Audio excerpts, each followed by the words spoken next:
School college में सब पढ़ाया गया, त्रिकोण, चतुष्कोण, लघुकोण, दीर्घकोण, समकोण, षटकोण।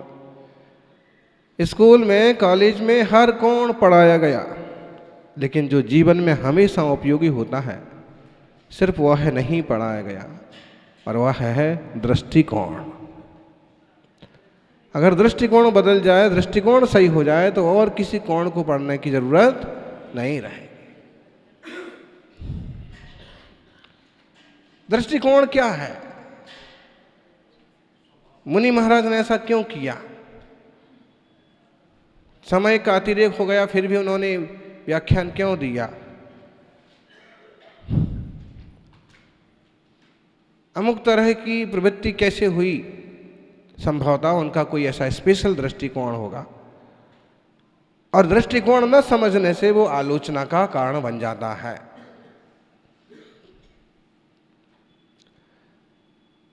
जब इंसान एक दूसरे का दृष्टिकोण नहीं समझता है तो वह एक दूसरे का आलोचक बन जाता है, और जब वह दृष्टिकोण समझता है तो प्रशंसक बन जाता है। क्योंकि जिनवाणी कहती है कि ज्ञानी को हर समय निंदा और प्रशंसा में समान रहना चाहिए। समो शत्रुषु मित्रेषु,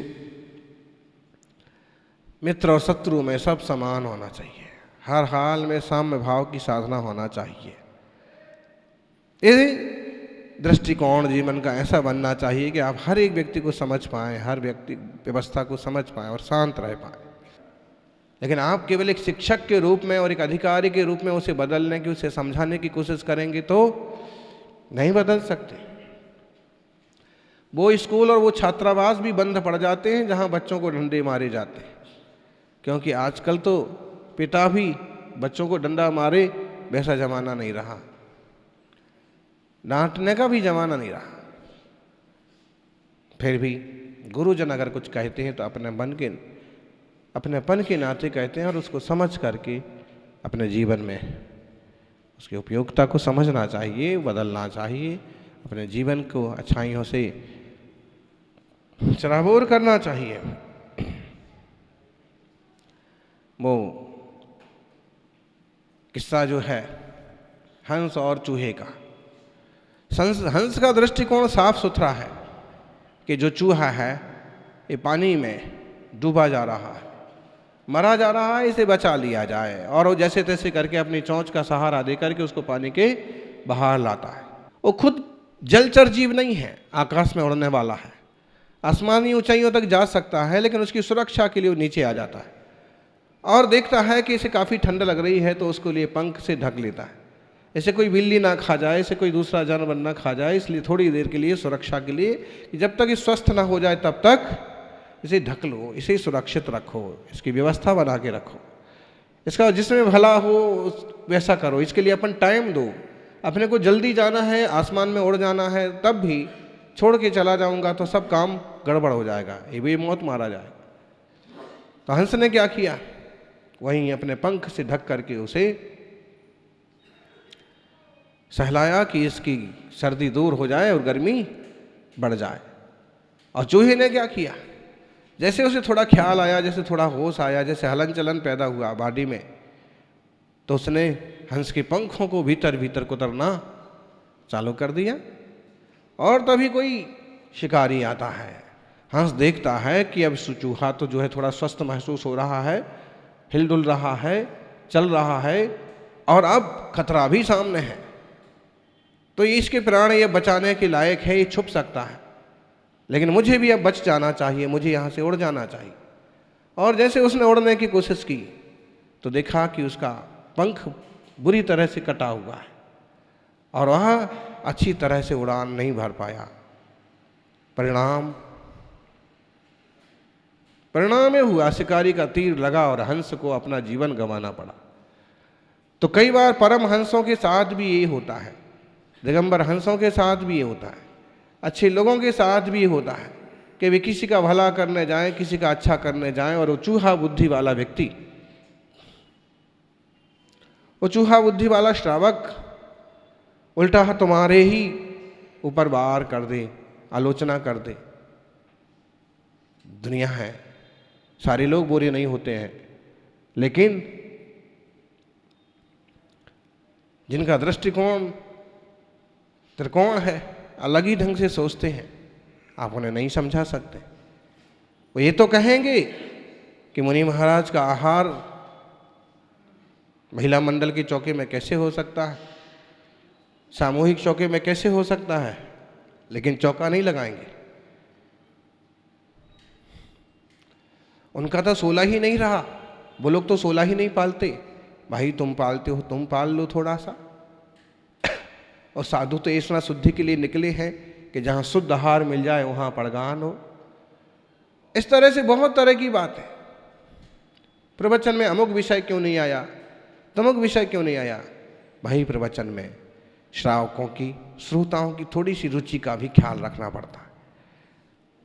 अगर पहले ही डोज में उन्हें कोई भारी भरकम दे दिया जाए, ये भी सुनिश्चित है, डॉक्टर्स जो बुद्धिमान होते हैं वो शुगर प्रॉब्लम वाले को भी एकदम बड़ा सारा डोज नहीं देते हैं। किस चीज का? इंसुलिन बहुत सारा नहीं एक साथ पिला देते हैं, इतना ढेर सारा इंजेक्शन नहीं घुसा देते हैं। क्यों? ऐसे गोलियों में भी है, दवाओं में भी है। वो दवाएं भी इनको इतने mg की देना है, उससे कम ज़्यादा नहीं होना। बच्चा है तो उसको इस ढंग से देना, बड़ा है तो उसको। गुरु भी एक तरह से डॉक्टर होते हैं, और वहाँ अकेले आप श्रोता नहीं हैं, ढेर तरह के श्रोता हैं, सबकी अलग अलग तरह की औषधियाँ हैं। एक ही साथ सबों को मार्गदर्शन करना है, क्या तरीका हो सकता है। आचार्य कुंद कुंद स्वामी ने एक बड़ा अच्छा उल्लेख किया कि कई बार आर्य मिल जाएं तो आर्यों को तो आर्य की भाषा में समझाया जाता है और वो आसानी से समझ जाते हैं, लेकिन कदाचित अनार्य मिल जाए, मिलेक्ष मिल जाए, और अब तुम्हें उन्हें स्वस्ति बोलने जाओ, भद्रम भवतु बोलने जाओ, कल्याणम भवतु बोलने जाओ, तो उन्हें कुछ ख्याल में नहीं आएगा। अंग्रेज आ जाएं तो उन्हें आपको कहना पड़ेगा वेरी ब्लेसिंग, ढेर सारी शुभकामनाएं, बहुत सारा आशीर्वाद। उनकी इंग्लिश में बोलना पड़ेगा, उर्दू वाले को उर्दू में, इंग्लिश वाले को इंग्लिश में, मराठी वाले को मराठी में। तो मिलेक्ष अगर कोई सामने पड़ जाए और उसको आप मार्गदर्शन करना चाहते हैं, मार्ग पर जोड़ना चाहते हैं, तो बुद्धिमानी इसी में है कि मिलेक्ष की भाषा में आप उसे समझाएं। अगर उसे आप अपनी ही भाषा में समझाते जाएंगे, शुद्ध अध्यात्म में समझाते जाएंगे, तो मेढे की तरह आंखें फाड़ फाड़ के देखता रहेगा बस कि क्या कह रहे हैं, क्या हो रहा है। होता है ना, कई बार लोग देखते रह जाते हैं, बस उन्हें पता ही नहीं कि क्या हो रहा है, कौन लोग हैं, कहाँ जा रहे हैं, कहाँ से आए हैं, प्रवचन में क्या बोलते हैं। इन्हें प्रवचन करना भी आता है, इनके पास तो कपड़े भी नहीं है, तो इनके पास प्रवचन वगैरह ज्ञान वगैरह कुछ है कि नहीं है, तो वो यूं देखते रहते हैं। लेकिन जब ठीक ढंग से उनकी भाषा में उचित मार्गदर्शन होता है तो प्रभावित होते हैं, मार्ग को स्वीकार करते हैं, प्राप्त करते हैं, आगे बढ़ते हैं। जय नबी सक्कम अणज्जो अणज्ज भाषम बिना दु गाहे दो।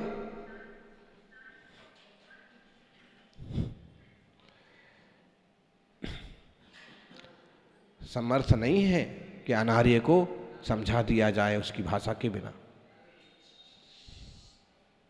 तह व्यवहार बिना, उसी प्रकार से व्यवहार के बिना निश्चय का उपदेश करना भी कठिन है।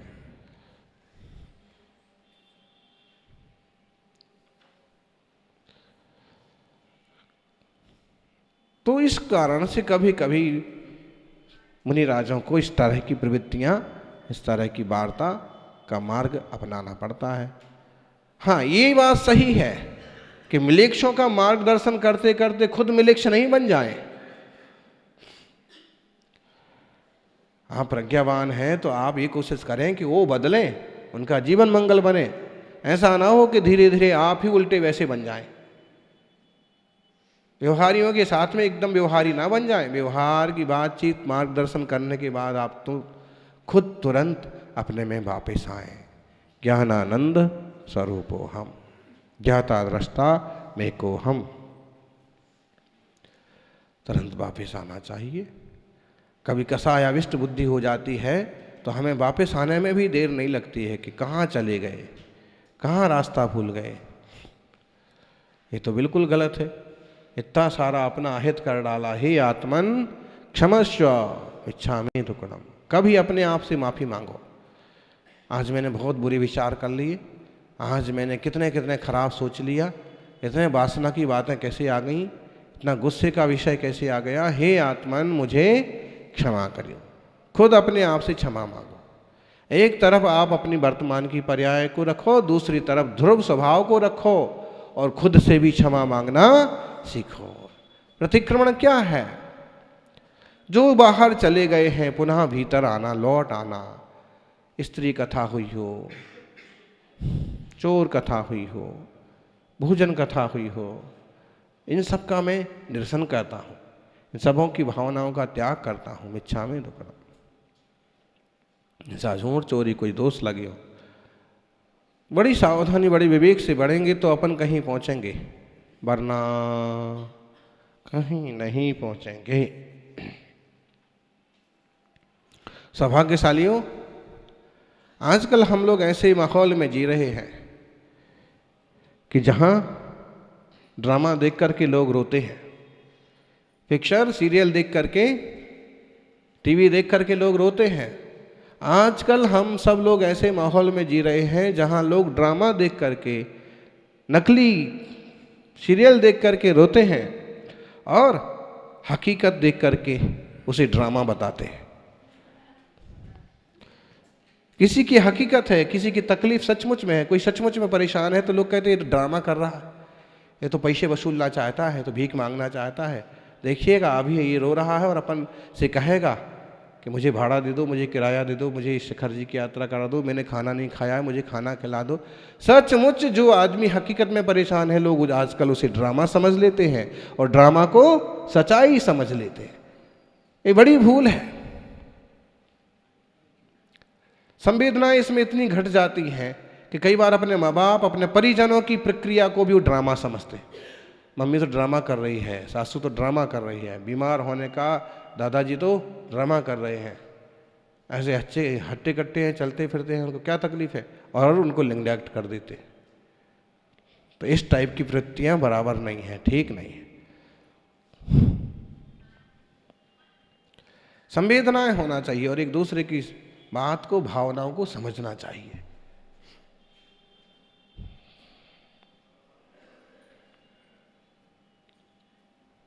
सौभाग्यशाली हो, अद्भुत जिनशासन हमने पाया है और हमें चाहिए कि ढेर सारे विचारों की बजाय एक विचार बनाएं आत्मकल्याण का। ढेर सारे रास्ते अपनाने की बजाय एक रास्ता अपनाएं आत्मशुद्धि का। एक ही काम करना है हमें, सिर्फ निर्मलता बढ़ाना है, पूरी तरह से साइलेंट हो जाना है। आप कहोगे कैसे होगा? दिल्ली जैसे शहर में घुस पड़े हैं, अब कहाँ शांति, कहाँ? तो अभी कहीं भी घुस जाओ, आप अंतर्मुख हो तो कोई भी अशांतता आपको अशांत नहीं कर सकती। आप खुद सावधान होना। आप ज़्यादा चालाक मत बनिए, ज़्यादा बुद्धिमान मत बनिए, सीधी एक ही बुद्धि, मुझे सिर्फ आत्मस्वरूप वाला बनना है, आत्मदृष्टि संपन्न बनना है, अंतर्मुख रहना है। कहीं भी जाओ, कुछ भी करो, कुछ भी हो, विचलित नहीं होना चाहिए।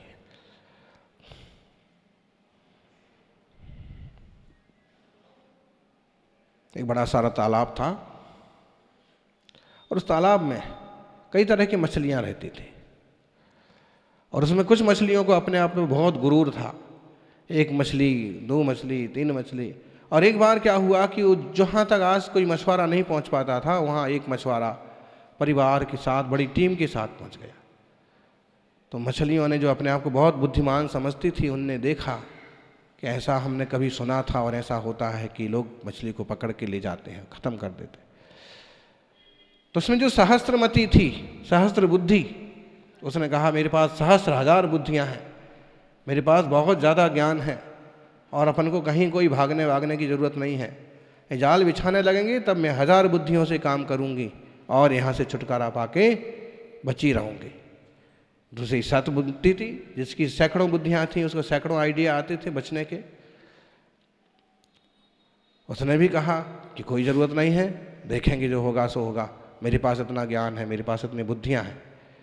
और एक जो थी, उस एक बुद्धि थी बस, उसके पास एक ही बुद्धि थी। उसने अपने फैमिली को कहा कि देखिए ये 1000 बुद्धि वाले लोग जो कह रहे हैं, ये सहस्त्र बुद्धि वाले जो कह रहे हैं, सतबुद्धि वाले जो कह रहे हैं, इनके मायने इनको बहुत अच्छे लग रहे हैं और इनका परिवार इनकी बात मान भी रहा है। मेरा आग्रह आप सबसे है कि आप हमारी फैमिली के लोग हैं और आप तुरंत हमारी बात माने। और एक ही बुद्धि आती मुझे कि जब तक जाल फेंके जाएं उसके पहले हमें ये तालाब छोड़ देना चाहिए। और जो पास वाला कुंड है जिसमें इसकी एक धारा बनी हुई है, अपन को जाकर के उस छोटे से कुंड में सुरक्षित रह जाना चाहिए। मछुआरे ये सोच रहे हैं कि तालाब में ढेरों मछलियां हैं, कुंड तो छोटा सा है, उसमें कुछ नहीं है। तो अगर हम सिर्फ एक बुद्धि से काम करेंगे कि जब तक डालते हैं ये जाल उसके पहले ही हम निकल जाएं तो बच सकते हैं। तो उनके परिवार के कई लोगों ने उसकी बात मानी और चल पड़े और धीरे चल करके कुंड में जैसे तैसे पहुंच गए। कम पानी था तो भी पहुंच गए, स्वच्छ पानी में पहुंच गए। और यहाँ मछुआरों ने जाल डाला। 1000 बुद्धि वाले, 100 बुद्धि वाले, लाख बुद्धि वाले। वहाँ एक बुद्धि वाली मछली ने कहा देखो वो 1000 बुद्धि वाला ढीवर के हाथ में पकड़ करके कैसा बिलबिला रहा है, कहाँ गई उसकी 1000 बुद्धि। तो जब विपरीत परिस्थितियाँ आती हैं, विपरीत माहौल आता है, चारित्र के प्रति विपरीत माहौल आता है, तो 1000 बुद्धियाँ धरी रह जाती हैं। फिर सहस्त्र बुद्धियाँ धरी रह जाती। सीधा एक ही मार्ग है कि मुझे उस रास्ते जाना ही नहीं है जिसमें खतरा। पहले से ही सुरक्षित रास्ते पर निकल जाओ, पहले ही अपने आप को संभालो। ऐसे विवेकपूर्ण रास्ते अपनाना चाहिए। एक ही बुद्धि है मेरी, सीधी सादी। मुझे राग नहीं करना, मुझे द्वेष नहीं करना, मुझे विषय वासना के प्रपंच में नहीं पड़ना। दुनियादारी की कोई चीज़ मुझे नहीं चाहिए, कोई इंसान मुझे नहीं चाहिए, कोई वस्तु मुझे नहीं चाहिए। मुझे सिर्फ अपनी एक चैतन्य ज्ञान घन आत्मा की अनुभूति चाहिए, शांति चाहिए। स्वाध्याय करूँगा, अंतर्मुख रहूँगा। कोई नहीं पहचानेगा तो चलेगा, लेकिन कोई विकल्प डालेगा वो नहीं चलेगा।